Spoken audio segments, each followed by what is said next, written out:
As we step into autumn in Australia, India is turning the heat on at the Narendra Modi Stadium in Ahmedabad. What a day's game we had on day one. India wrapping England up under 220 and then coming back strongly, especially the three-star performers, Rohit Sharma, Washington Sundar, and the man of the moment, Rishabh Pant. Amazing, amazing display. Courage, exemplary performance, audacity, getting a century with a six. What more could you ask for? Absolutely. I mean, yesterday to bundle them out for 205 on itself, on such a good batting wicket was in itself a good task one for the Indians. And you could see how there was nothing in the wicket. Yeah, it was good for the seamers. It was good for the spinners, but again, just wickets being lost on straight deliveries. A few luck chances where the DRS went our way, but overall a very good performance and a good way to end the day at 24 for 1. But then the first two sessions of today was completely dominated by them, especially to we were lingering at 146 for 6, still behind the 205 target, and it was not sure whether we would be able to even achieve or take a lead. But then walks in Pant and Washi, and then what a gritty performance. You have to give him credit for that. Absorbed all the pressure, waited, and then just cut loose on the cusp of the new ball. Yeah. And he didn't spare any of them. He was pretty much after everybody, including Jimmy Anderson. And the reverse sweep is the talk of the town. Everybody in the cricketing world is sharing that clip. Cricket sledges and memes pages full with people's comments. I'm loving it.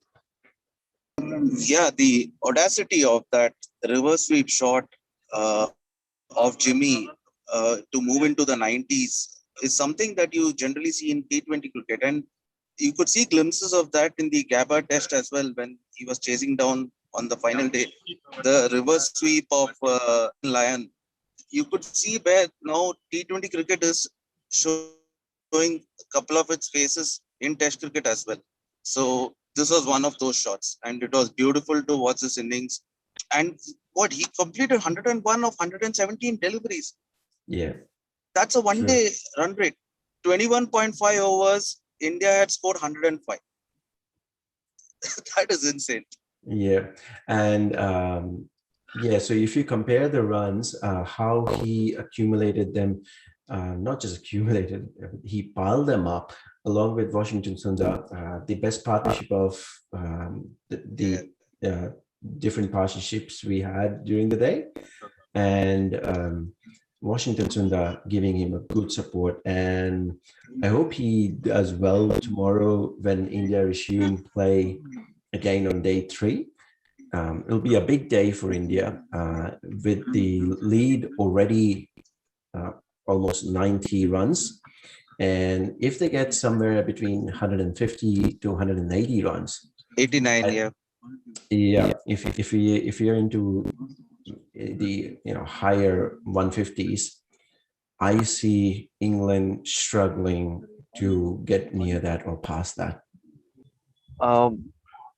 It's a good view, but if you notice on the preview, I had predicted it to be a 450 wicket.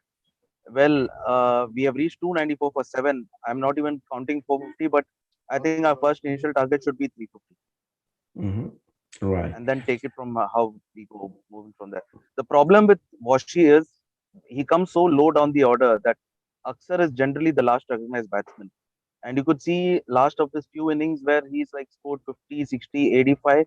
But then when the tail comes in, they're just not able to give him the support and he ends up being not out. I think he really deserves 100. I would if want you Aksar to can hold his on your ground, thoughts. I would want you to hold on your thoughts because I have one very interesting question and a point that a couple of my friends made, and I want to take that up in the Q&A section. More of it later. But coming to the English attack, they started off the day really well. They didn't allow Rohit Sharma to free his arms. They kind of chained him down. He was mellowed in his response. He was very watchful. He wasn't struggling, but he was watchful. And I thought he will give his, like he will go berserk once he's scored his 50 runs. But he somehow couldn't capitalize. Good bowling by England again, and a quick flurry of wickets. Then comes the big partnership. So if you notice, we started off quite tentatively and we lost Pujara very early. So you could see where the tentativeness came from, and Kohli followed immediately on a duck. So Yeah. you have to give credit to the English for the reason why, because Stokes has basically taken upon himself the responsibility of the second pacer. And I am hearing certain articles or reports saying that he is having an upset stomach.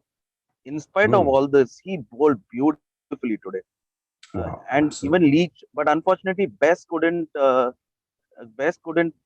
give the support necessary to the spinner and the other. But eventually, they bowled their heart out, and yeah, you could see some uneven bounce in the pitch. You could see from the good length how it just the ball snorts up. The one that got Kohli, as well as a Leach from good length, it snorted up and went all the way around the chest high region, which folks collected the ball. So you could see there is uneven bounce creeping into this wicket every now and then, but otherwise it's still a very good hard wicket with the odd ball spinning. So it's not at all a bad pitch. Totally. But yeah, And Rohit's innings was so vital to give us the platform. yeah, true. And with Cheteshwar Pujara and Rohit Sharma's platform partnership, it gave some sort of a backing, like a uh, backbone to the innings from where Rishabh Pant and Washington Sundar could just launch themselves. But talking about the English bowling, Yeah.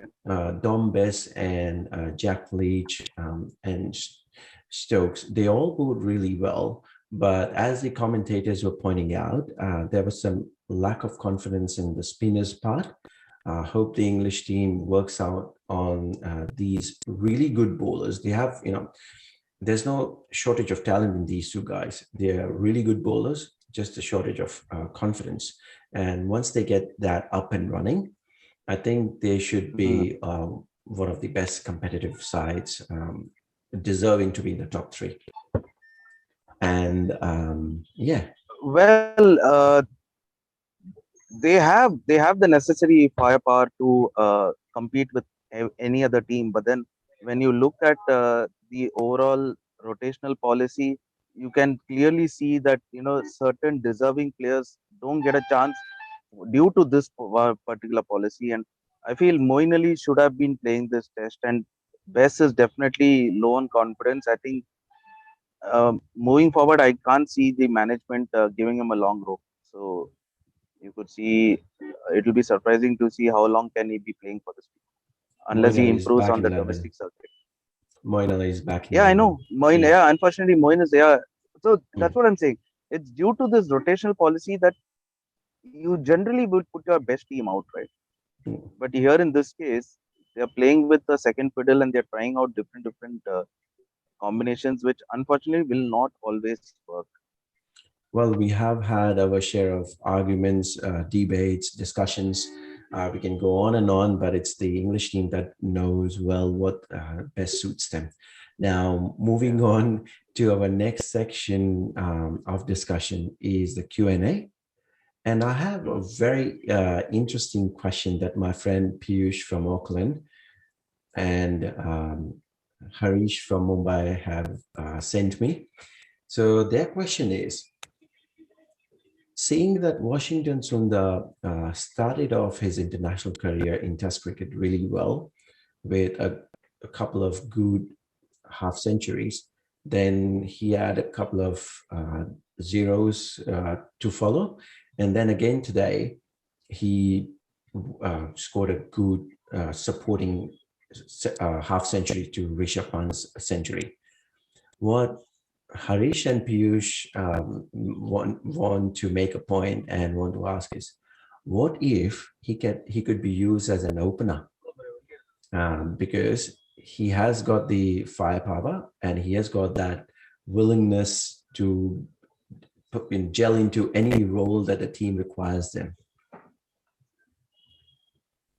For the questions, Piyush and Harish, we have to understand that opening is it's a specialist role, and you can't just keep trying out something. One may assume, yeah, if someone is playing well, you could maybe promote him up the order. But see, you must understand that a position comes with a certain type of responsibility. If he is down the order, it's because there are certain players who are born openers, who are better openers, who can handle the initial new ball, the good hard wicket, who can play well. Washi does not fall under that category, unfortunately. Yes, the old ball is what suits him the best, and with the second new ball coming in, the pitch is a little worn out, and that's what kind of helps him to go out attacking. But if you put him on a good new hard wicket with the new ball, you may see him not performing as much as what success he's getting down the order. But yeah, you could maybe see him going up an order, but then you will have to bring Pant down, which is not the ideal way as well. So I don't see his position changing much from the present position that he's getting to play, which is why I think I raised a point earlier. Yeah, he's had some good, strong performances, not out performances of odd 55 not out, 85 not out, good string of performances recently, which is why Aksar is generally the last recognized batting pair that comes with him, and after that it's a tail, which unfortunately do not give him much support. But I really hope he scores 100 tomorrow. He deserves one. Yeah, I think the thought, although howsoever uncommon, it is a good thought, and I'll tell you the reasons why. And I support them in especially this matter is because you see Jadeja coming back into the team. You cannot leave somebody like Jadeja out of the team, no matter how well Washington Sundar performs. But he's our number one all-rounder. So is Hardik Yeah, Pandya. Hardik Pandya, the only reason I think he's not in the side is because of the nature of the pitches. Otherwise, Hardik Pandya and Ravindra Jadeja are the two most successful all-rounders that the current team has with us. And I think that was the reason why they had this thought. I support them on this. Maybe we can groom him because he's adaptable. And that also gives someone like Shubman Gill, who, like as a run for his money. I'm nothing, no, nothing, not taking away anything from Shubman Gill. To me, he's my number one all-rounder along with Rohit Sharma. But you need to have someone as a backup just in case. What if Rohit Sharma is injured, or what if Shubman Gill falls into a slump? So that is the point that I think that made. For me, it was a well said point. Well done, Piyush. Yeah. oh no, not at all. I didn't mean to say that what they raised was not at all viable, or not at all. It was it's a good, valid point, no doubt. But then, if you look at a backup as an opener, we already have Mayank and we have KL. But yeah, my choice would still be Mayank. And the reason why Hardik is not playing right now is because he has a tricky back. You Yeah. can't get Hardik into the test team only for his batting. You True. need to, he needs to bear the role of the fifth bowler or the fourth bowler. On that note, we thank you for joining us, and we hope that we get to see some good cricket tomorrow, good fight from England, and a good performance from India. Thank you for joining us, Narayanan and I. Thank you. Have a good day. Bye.